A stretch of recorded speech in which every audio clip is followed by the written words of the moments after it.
विजयनगर राज्य के राजा कृष्णदेव राय के मन में एक दिन बड़ा सा शिवालय बनाने की इच्छा जागी और इसीलिए उन्होंने अपने खास मंत्रियों को बुलाया और उन्हें शिवालय के लिए एक अच्छी सी जगह ढूंढने को कहा। कुछ ही दिनों में एक अच्छी जगह को शिवालय के लिए सभी ने चुन लिया। राजा ने भी उस जगह को पसंद किया और वहाँ काम शुरू करने की इजाजत दे दी। मंदिर बनाने का पूरा जिम्मा राजा ने एक मंत्री को सौंप दिया। वो अपने साथ कुछ लोगों को लेकर उस जगह की साफ सफाई करवाने लग गए। तभी वहाँ खुदाई के दौरान शंकर जी की एक सोने की मूर्ति मिली। सोने की मूर्ति देखकर मंत्री के मन में लालच आ गया और उसने लोगों को कहकर उस मूर्ति को अपने घर में रखवा दिया। उन साफ सफाई करने वालों में से कुछ लोग तेनालीराम के खास थे।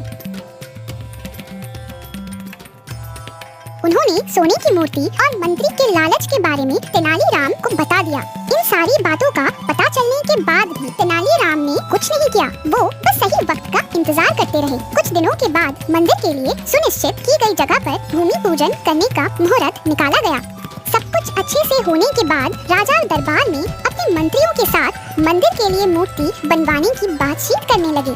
उन्होंने अपने सारे मंत्रियों से इसके बारे में राय मांगी। सबसे बात करने के बाद भी राजा मूर्ति को लेकर कुछ फैसला नहीं कर पाए। राजा ने अगले दिन फिर अपने सारे मंत्रियों को दरबार में मूर्ति के बारे में चर्चा करने के लिए बुलाया। तभी एक जटाधारी सन्यासी दरबार में आए।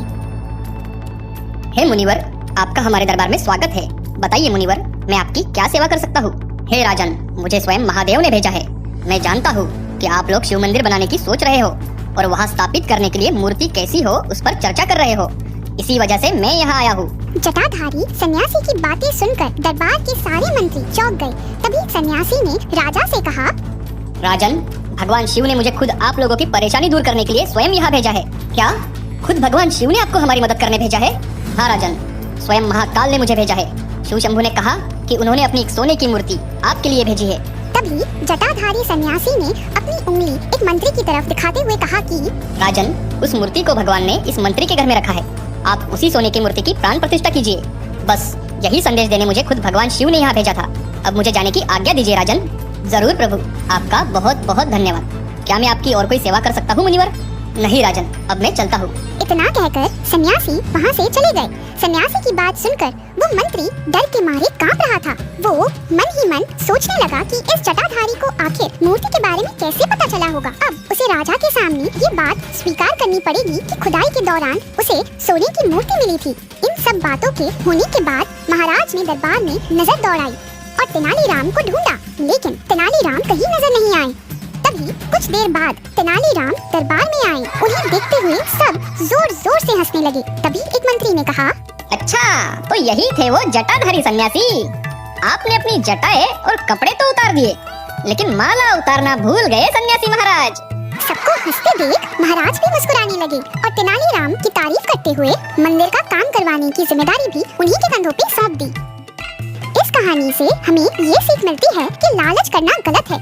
हमेशा सरल और अच्छे मन से कार्य करना चाहिए।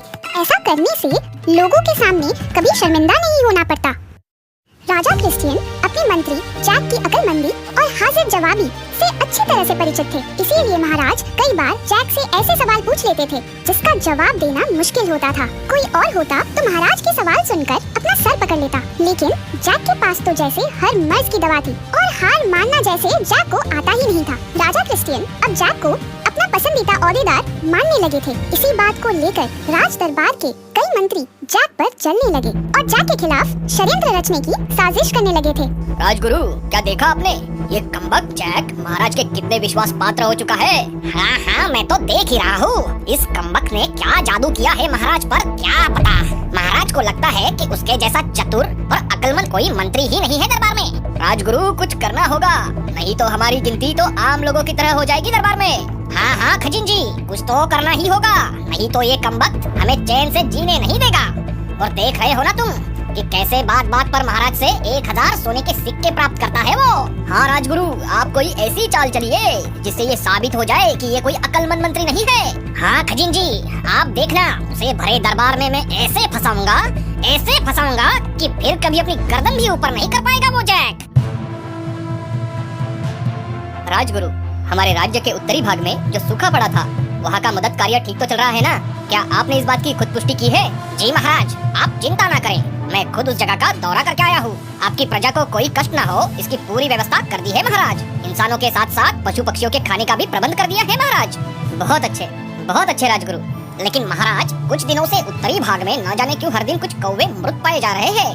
हमें इस बात पे गौर करना चाहिए। ना जाने कोई विपत्ति आ जाए। कौवों का ऐसे अचानक से मरना अच्छी बात नहीं है महाराज। ये शास्त्रों में भी लिखा गया है।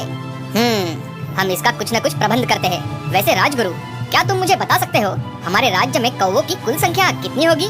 महाराज, इस सवाल का जवाब तो मंत्री जैक के पास जरूर होना चाहिए। वो सर्वतः बुद्धिमान जो है, आप उन्हीं से पूछ ले। जैक, तो क्या तुम बता सकते हो हमारे राज्य में कौवों की कुल संख्या कितनी हो सकती है? अवश्य महाराज, बस मुझे कुल संख्या पता करने के लिए 1 माह की छुट्टी चाहिए महाराज। एक बार फिर से सोच लो जैक, तुम्हें कौवों की सटीक संख्या बतानी है। जी महाराज, मैं आपको सटीक संख्या ही बताऊंगा।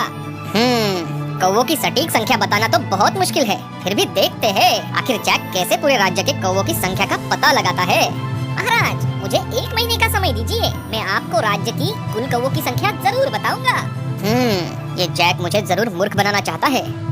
ठीक है जैक, लेकिन अगर तुम ठीक 1 महीने बाद राज्य के कौवों की संख्या नहीं बता पाए तो मैं तुम्हें मृत्युदंड की सजा दूंगा। आप निश्चिंत रहिए महाराज, आपको आपके प्रश्न का सटीक उत्तर अगले महीने तक मिल जाएगा। अब मुझे आज्ञा दीजिए महाराज।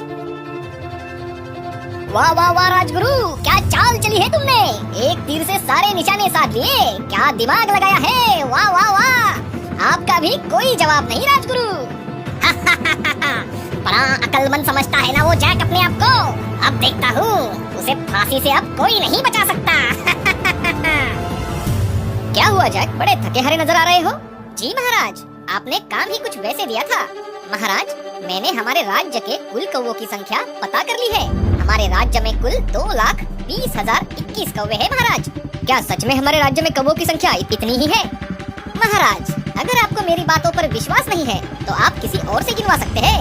शायद राजगुरु को भी ये काम दे सकते हैं महाराज। हाँ, वो तो हम देख ही लेंगे, लेकिन अगर कौवों की गिनती कम ज्यादा हुई तो क्या तुम मृत्युदंड के लिए तैयार हो? हाँ महाराज, मुझे पूरा विश्वास है कि हमारे राज्य में कौवों की संख्या 2,20,021 ही है। अगर इनमें से कुछ कम ज्यादा हुआ तो जरूर कुछ कौवे राज्य के बाहर अपने रिश्तेदारों के यहाँ गए होंगे, या फिर कुछ कौवे दूसरे राज्य से अपने रिश्तेदार कौवों के पास आए होंगे महाराज। बहुत खूब जैक, तुम वाकई में बहुत बुद्धिमान हो। खजिनजी, जैक को तुरंत 1000 सोने के सिक्के दिए जाए। कमबख्त, 1 महीने तक घर पर सोता रहा है ये, और 1000 सिक्के भी चट कर गया। मैं इसे नहीं छोड़ूंगा। इस दुनिया में बुद्धि से बड़ा कोई बल नहीं होता। अगर अक्लमंदी और सूझबूझ से काम लिया जाए तो जटिल से जटिल समस्याओं एवं सवालों का हल भी निकाला जा सकता है।